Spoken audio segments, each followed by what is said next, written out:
Hello everyone, फिर एक कहानी को लेकर आप लोगों के सामने हाजिर हो गया हूँ। आज की कहानी में एक शादीशुदा व्यक्ति, उम्र 40 साल, घर में पत्नी, दो बच्चे। दोनों बच्चे जो है जवान हो रहे थे। एक का उम्र 13 साल होता है, जो घर का छोटा बेटा होता है, और दूसरा जो बड़ा वाला बेटा होता है उसका उम्र 16 साल था। साथ में माँ भी रहती थी, बुजुर्ग माँ थी। माँ की उम्र 70 साल और पत्नी जो थी 37 साल का। और वो जो शख्स होता है, जिस शख्स के ऊपर पूरा ये कहानी है, पूरा जो भी हुआ है उस परिवार में, इस परिवार में जिस परिवार की बात करने जा रहा हूँ, उस शख्स का उम्र होता है 40 साल। वो 40 साल का व्यक्ति को लगता था जो उसका कोई पीछा करता है दिन में, यानी लोगों की भीड़ में उसे ऐसा लगता था जो कोई उसे पीछा कर रहा है, उसको मारना चाहता है, और उसके आंखों के सामने कोई शख्स है जो उसे मारने की कोशिश करता। बाकी लोगों को दिखाई नहीं देता, लेकिन इस शख्स को दिखाई देता है। अब ये ठहरे घर का मुखिया, जिसके चलते घर वाले को जो है बहुत परेशानी होती। जो घर का मुखिया अगर इस तरीके का हरकत करे तो घर वाले भी परेशान। चलो, दिन तो कैसे भी करके कट जाती थी, लेकिन रात को जो है उस शख्स को लेकर पूरा परिवार के जो 4 सदस्य होता है, दो बेटे, पत्नी और माँ, बहुत ज़्यादा डिस्टर्ब रहती, बहुत ज़्यादा परेशान होती। होने के पीछे की जो वजह है, क्योंकि बेटे को तो जो शख्स होता है, यानी उस बुजुर्ग महिला के बेटे को लगता था जो दिन में लोगों के भीड़ में उसे कोई मारना चाहता है, उसका पीछा कर रहा है, उसे कुछ अजीब अजीब दिखाई देता है जो लोगों को दिखाई नहीं देते। ये उसके परिवार को पता थी, उसका इलाज भी चालू था, लेकिन रात को क्या करें। रात को वो बहुत ज़्यादा डरते थे, जिसके लिए पूरा परिवार जो है, घर बार अच्छा था, सरकारी डिपार्टमेंट में काम भी करते थे, सिंचाई विभाग में वो काम करते थे।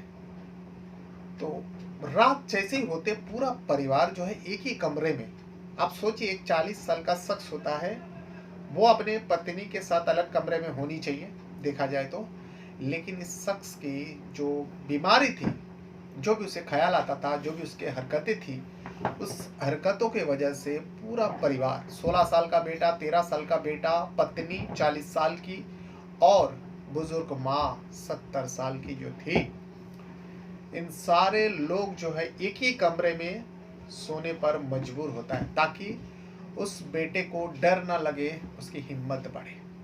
बस यही सिलसिला सालों से चलते आ रहा था। लेकिन फिर 19 और 20 जनवरी की रात को कुछ ऐसा हो जाता है, जो कोई भी सुन रहे होंगे ना इस घटना को, उसके रोंगटे खड़े होना तय। क्योंकि वो शख्स जो है अपने मोबाइल से रात के दरमियान अपने दोनों बहनें को, जो दोनों बहन होती है उनके, और दोनों शादीशुदा थे, इसलिए ऑब्वियसली ससुराल में वो लोग रह रहे थे अपने परिवार के साथ। दोनों बहनों में से एक बहन को वो मैसेज करते हैं, ऑडियो मैसेज करके कुछ बातें रिकॉर्ड करके वो अपने बहन को एक के बाद एक 3 मैसेज कर देते हैं। करने के बाद मतलब रात के करीब 3 बजकर, टाइमिंग जो था 12 मिनट हो रही थी, यानी 20 जनवरी लग चुके थे।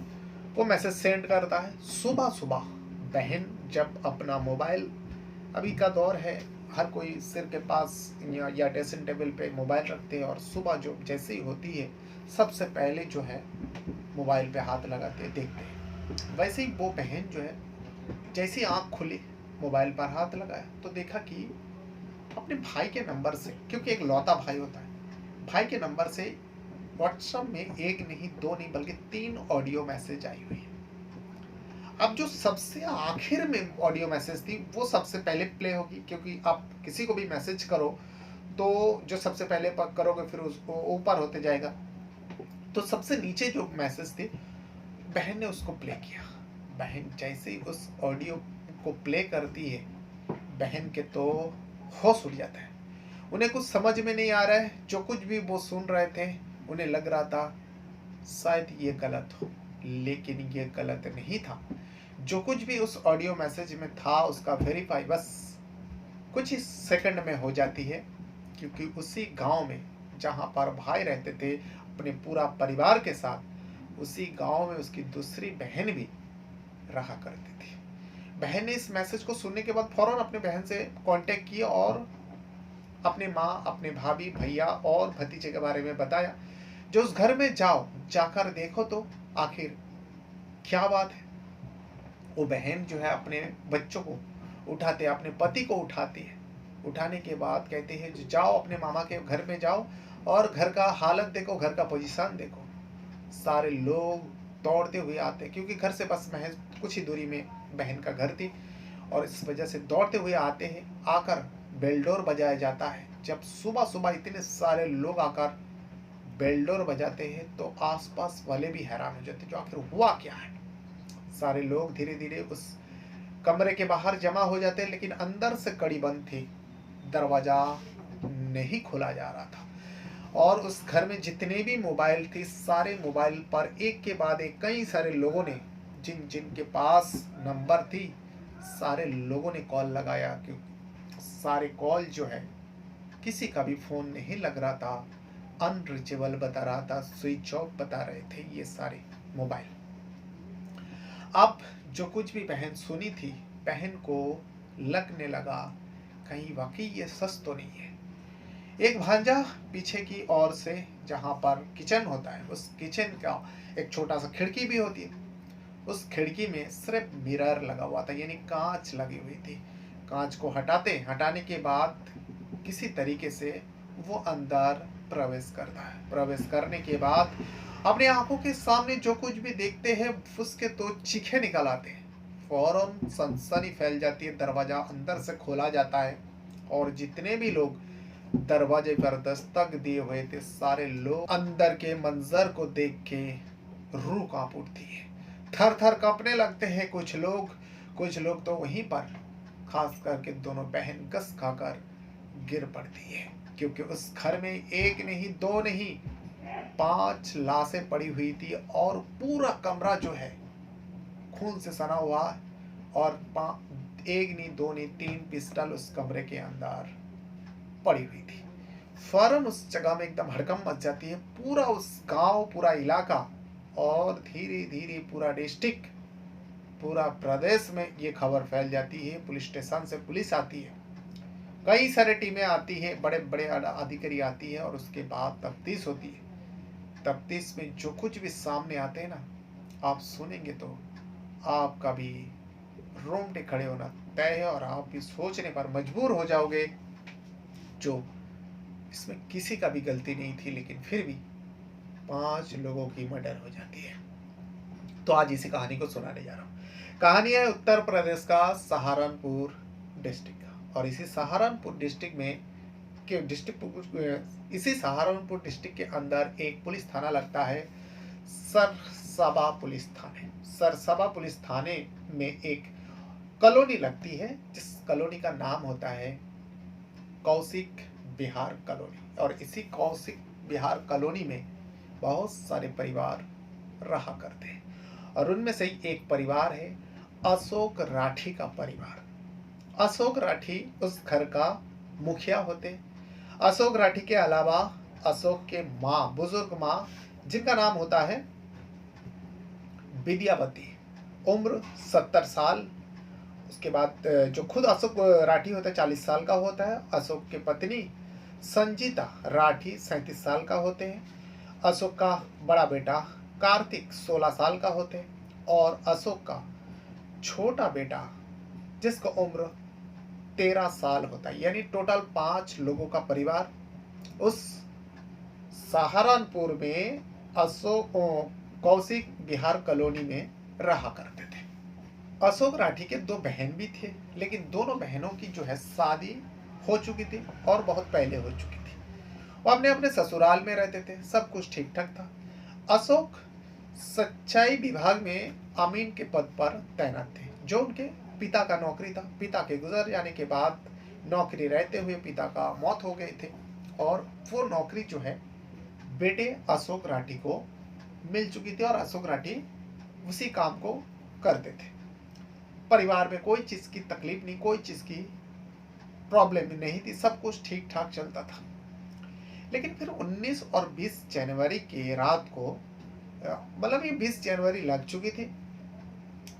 अशोक राठी जो है अपनी बहन, दो बहनों में से एक बहन को जो थोड़ा दूर रहते हैं उसे मैसेज करता है, और मैसेज जो है ऑडियो मैसेज करता है व्हाट्सएप नंबर पर। उस ऑडियो को एक नहीं, दो नहीं, तीन मैसेज करता है।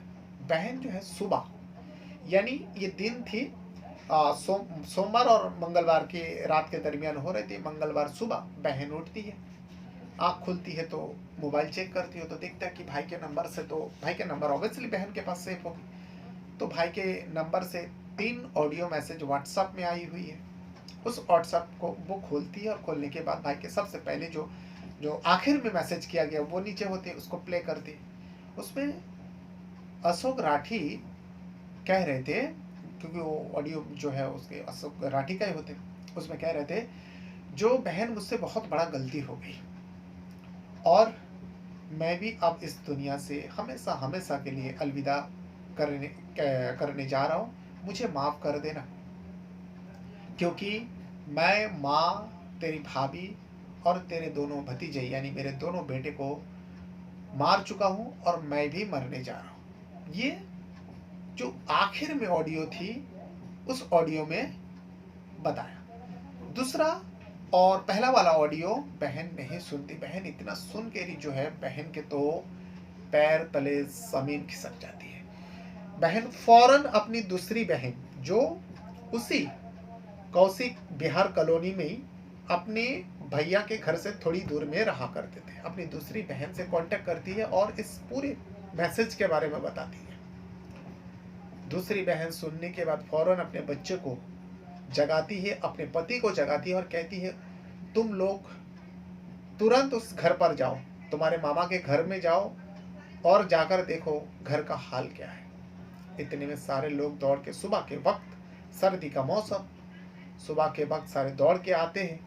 बहन भी पीछे पीछे दौड़ के आती है, और दूसरी बहन जो दूर रहा करती थी, जिनके पास मैसेज गई हुई थी, वो भी वहां से अपने पूरा परिवार के साथ अपने माँ और भाई के घर में आने के लिए निकल पड़ती है। लेकिन यहाँ पे जो नज़दीक में उसी कौशिक बिहार कॉलोनी में जो बहन रहती थी अपने पति बच्चों के साथ इस घर में आते, भाई के घर में, अशोक राठी के घर में आने के बाद जब बेल डोर बजाते, सारे लोग बातचीत कर रहे थे, तो आसपास पड़ोसी वाले भी जाग जाते। सुबह की वक्त है, इतने सारे लोग क्यों आए, सारे लोग भी उस जगह पर जमा हो जाता है। बेल डोर का ही मर्तबा बजाया जाता है, बेल डोर नहीं खोल रहे, बहन रोने लगी। अब यहाँ भंजा भी तड़प रहे और बहनोई भी परेशान है, जो आखिर दरवाज़ा क्यों नहीं खोल रहा है। उस घर में, अशोक राठी के घर में जितने भी लोगों के पास फ़ोन थे, सारे लोगों को फ़ोन लगाया जाता है, किसी का फ़ोन का रिस्पॉन्स नहीं हो रहा था, यानी किसी का फ़ोन भी नहीं लग रहे थे। लोगों को लग गया कुछ तो हुआ है, अब क्या करें, कैसे उस घर के अंदर, उस कमरे के अंदर एंट्री है, क्योंकि दरवाज़ा जो है कमरे का अंदर से बंद है। सारे लोग इधर उधर देखने लगे। इतने में एक लोहे का सीढ़ी नजर आती है, जो पतला सी सीढ़ी होते हैं। उस सीढ़ी के जरिए किचन रूम में एक खिड़की बनी हुई है, उस खिड़की से अंदर जाया जा सकती थी, जिसके चलते लोगों की नजर पड़ा। फौरन उसके भंजे को इशारा किया, जो तुम उस खिड़की से अगर अंदर जा सकते हो तो कोशिश करो। भांजा भी बहुत परेशान थे। भांजा उस सीढ़ी के जरिए खिड़की तक पहुंचती है। खिड़की में कोई लोहे वगैरह नहीं लगा हुआ था, बस शीशा लगा हुआ था। उस शीशा को एक के बाद एक हटाते हैं, हटाने के बाद पूरा वो खिड़की जो है ओपन हो जाती है, और उस छोटी सी जगह से वो अंदर प्रवेश करते हैं, एंट्री कर लेते हैं कमरे के अंदर। कमरे के अंदर जैसे ही जाते हैं उसके तो चीखें निकल आते हैं, वो थर थर कांपने लगते हैं। इतने में वो कैसे भी करके मेन दरवाजा खोल देते हैं। जैसे ही दरवाजा खोलते, दरवाजा के बाहर सिर्फ बहन ही नहीं, बहन के परिवार और आसपास के लोग जितने भी वहां पर जमा हुए थे, सारे लोगों का पैर ठिठक जाती है, सारे लोग थर थर कांपने लगते, रोंगटे खड़े हो जाते हैं। और अंदर का जो मंजर था उसे देख के तो कई सारे लोग कस खाकर गिर पड़ते हैं।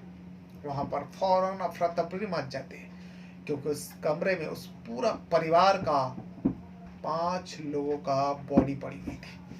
इसे देखने के बाद तो हर कोई कांप उठेगा। वहां पर सनसनी फैल जाती है। इतने में दूसरी बहन भी आ जाती है, चीख पुकार मच जाती है, गांव में एकदम हड़कंप सी मच जाती है, उथल फुथल मच जाती है। बड़े बड़े आला अधिकारी को बुला लिया जाता है, यानी पुलिस स्टेशन में कॉल किया जाता है। एक नहीं, दो नहीं, पांच पांच मर्डर की बात है। उस कमरे में खून ही खून और इधर लाश उधर लाश। इतने में नजर पड़ती है कि उस कमरे के अंदर 3 पिस्टल भी मौजूद है फौरन, और सबको गोली मारी गई थी। तब तक पुलिस का टीम आ जाती है, पुलिस मुआयना करते हैं, पुलिस भी हैरान हो जाते हैं। कमरे का चारों तरफ से लोगों को हटाया जाता है। सारे रिपोर्टर वहां पर पहुंच जाते हैं। बड़े बड़े लोग इस मामले को जानना चाहता था, आखिर इन पांचों के साथ हुआ क्या है और किसने किया है।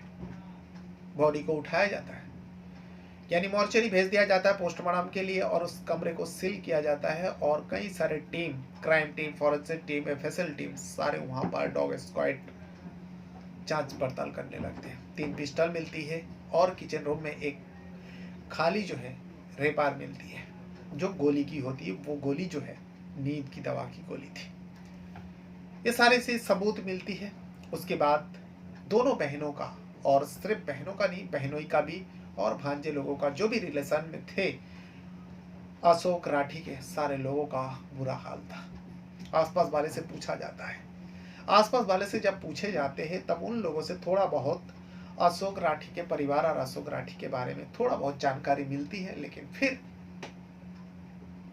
क्योंकि पांचों को गोली मार दिया गया था और दरवाजा अंदर से बंद थी, अशोक राठी को 2 गोली लगी थी। और इसके बाद जांच पड़ताल होती है। यहाँ पर अशोक राठी के पूरा कच्चा चिट्ठा निकाला जाता, पूरा परिवार का। तो पता चलता सिंपल सा परिवार था, किसी से कोई झगड़ा विवाद, कोई चीज का मतलब नहीं था। दोनों बच्चे जो है, एक का नाम कार्तिक होता है, दूसरे का नाम देव होता है, 13 साल का देव, और कार्तिक जो है 16 साल का होते। माँ 70 साल की थी और पत्नी 37 साल की थी, और खुद अशोक जो है 40 साल का था। अशोक दिन भर दफ्तर में रहते थे। वो सिंचाई विभाग में अमीन के तौर पर तैनात थे, क्योंकि ये नौकरी जो है उनका पापा किया करते थे। लेकिन लॉकडाउन से पहले, कोरोना से पहले, उनका पापा का संदिग्ध तरीके से मौत हो जाते हैं और रिटायरमेंट नहीं हुई थी, जिसके चलते अप्लाई करने के बाद अशोक को ये नौकरी बड़ी आसानी से मिल जाती है और पापा के जगह में अशोक उस काम को करने लगते हैं। सब कुछ ठीक ठाक चल रहा था, लेकिन फिर धीरे धीरे अशोक को एक बीमारी सी हो गई। उसे शक की बीमारी हुई और उसकी जो दिमाग है वो डिप्रेशन में चले गए। ये धीरे धीरे लोगों को भी पता चला, परिवार को तो सबसे पहले पता चला। वो अजीब अजीब बातें करता पापा के मौत के बाद, लेकिन वो नौकरी करता था और उसे ऐसा लगता था जो कोई उसे पीछा कर रहा है, कोई उसे मारना चाहता है। और ये सब कुछ जो है दिन के वक्त वो लोगों से कहते थे, लोगों से डरते थे, जो कोई तो है मेरे सामने खड़ा, आप लोगों को दिखाई नहीं देता है। लोग अजीब सोचते हैं, जो ये क्या है, ये क्या मेंटली इसका इलाज है, ये तो दिन दहाड़े लोगों को बेवकूफ़ बना रहे हो। पहले पहले तो लोगों को ऐसा लगा, लेकिन फिर बाद में पता चला रहे इसका तो मतलब दिमाग की संतुलन ही खो चुका है, इस वजह से वो ऐसे ऐसे हरकतें करता है। आसपास वाले समझ जाते। वही सब पुलिस को भी आप धीरे धीरे मालूम पड़ा। लेकिन फिर अंदर की बात 2 बहन बताती है, और बहन के पास जो 3 मैसेज थी, एक मैसेज में तो वो खुद बता रहे जो मैंने बहुत बड़ा गलती कर लिया, माँ को मार दिया, बीवी को मार दी और दोनों बेटे को भी मार दिया, लेकिन अब मैं भी नहीं बच सकता, मैं भी मरने जा रहा हूँ। और 2 मैसेज में अपने प्रॉपर्टी के बारे में बताया, क्या क्या करना है, हम सारे लोगों का बॉडी को कहाँ दफनाना है, कहाँ अंतिम संस्कार करना है। अपने गांव में अंतिम संस्कार के लिए वो ऑडियो मैसेज में लिखा था, वो कहा था। और ये भी कहा था कहाँ कहाँ प्रॉपर्टी है, किससे लेन देन है, उसके एटीएम कार्ड का पिन नंबर क्या है, और ये प्रॉपर्टी तुम दोनों बहन आपस में बांट लेना।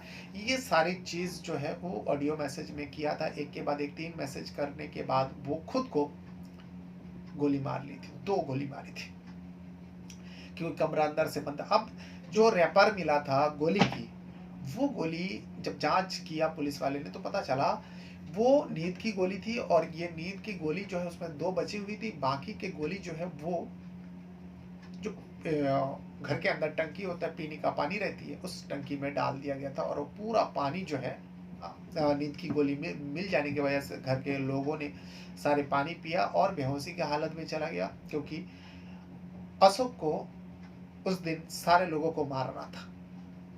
अशोक का बीमारी जो है धीरे धीरे बढ़ते चला गया। परिवार वाले बहुत परेशान रहते थे। अशोक इतना बड़ा 40 साल का व्यक्ति होता, 2 बच्चों का पिता होता, बच्चे भी बड़े हो गए थे, बच्चे समझदार थे। फिर भी अशोक की जो डर है, उस डर के वजह से बुजुर्ग माँ, पत्नी, दोनों बेटा एक ही कमरे में सोने पर मजबूर होता है, क्योंकि अशोक को डर ना लगे। रात के वक्त अगर उसे कोई डर लग जाता है तो कुछ भी कर सकता था, जिसके लिए पूरा परिवार जो है अशोक को लेकर एक ही कमरे में सोते थे। लेकिन दिन के वक्त भी अशोक तरह तरह की बातें करता, लोगों को कहता, तो आप लोगों को दिखाई नहीं दे रहा, ये बंदा खड़ा है मुझे मारना चाहता। यानी वो कहता था जो भूत है, यानी कहा जाए, एक तरीके से देखा जाए तो उसे लगता था कोई तो उसका पीछा कर रहा है, जो कोई साया है जो उसका पीछा कर रहा है, जो उसे मारना चाहता था। वो ये सब कुछ करता था अपने पिता के मौत के बाद से ही उसे ये दोहरा पड़ता था। उसका इलाज भी चलता था, लेकिन बाद में डॉक्टर के जब पूछा गया, डॉक्टरों से उस जहाँ पर इलाज चलता था अशोक का, तो उन सारे डॉक्टरों का भी पूछने पर पता चला कि हाँ, उसका एक बीमारी थी जो शक की बीमारी थी। उसे लगता था जो कोई उसे मार देगा और उसके पूरा परिवार को ख़त्म कर देगा। बस यही सोचकर शायद उसने पूरा परिवार को मार दिया और फिर बाद में अपने आप को मार लिया, क्योंकि उसे लगता था अगर मैं मर जाऊंगा, मैं घर का मुखिया हूँ, तो मेरे परिवार का क्या होगा। इसी को लेकर वो टेंशन में आकर इस कदम को उठाया होगा। लेकिन फिलहाल पुलिस जो है इसी को सच्चाई मानकर चल रहे। बहन ने भी, दोनों बहन ने भी तहरीर दे दिया, आसपास वाले ने भी तहरीर दिया, जहाँ पर वो काम करते थे सिंचाई विभाग में, वहाँ के लोग भी कहा जो हाँ, अशोक का जो बर्ताव है वो अजीब सा था। कोई उससे ठीक से बात नहीं करते थे, क्योंकि वो अजीब अजीब बातें करता था। अच्छे से बात करते करते वो कहता था ऐसा तो नहीं तुम ही मुझे मारने आए हो, तो लोग उसे बहुत दूर ही रहते थे। लेकिन अशोक का कुछ ना कुछ तो बीमारी थी, हो सकता है उसी बीमारी के चलते उसने इस कदम को उठा लिया। तो ये फिलहाल पुलिस इसे ही सच मानकर चल रहा है, लेकिन पुलिस जो है तफ्तीश करेंगे, क्योंकि एक नहीं, दो नहीं, 5 कत्ल की बात है। ये पूरा कहानी जो है उत्तर प्रदेश का सहारनपुर सरसाबा पुलिस थाने के अंदर एक कॉलोनी लगती है। उस कॉलोनी का नाम होता है कौशिक विहार कॉलोनी, और कौशिक विहार कॉलोनी में ही अशोक राठी के परिवार, पूरा घटना को अंजाम देने वाला खुद अशोक राठी होता है। बहरहाल अपने साथ साथ अपना परिवार का भी बहुत ज़्यादा ख्याल रखिएगा।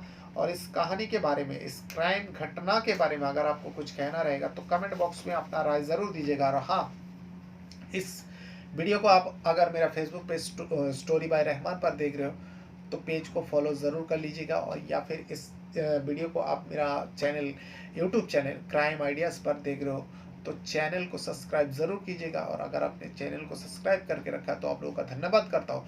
और वीडियो को लाइक के साथ साथ कमेंट भी कर दिया करें, शेयर भी कर दिया करें, और हाँ, परिवार का ध्यान ज़रूर रखिएगा।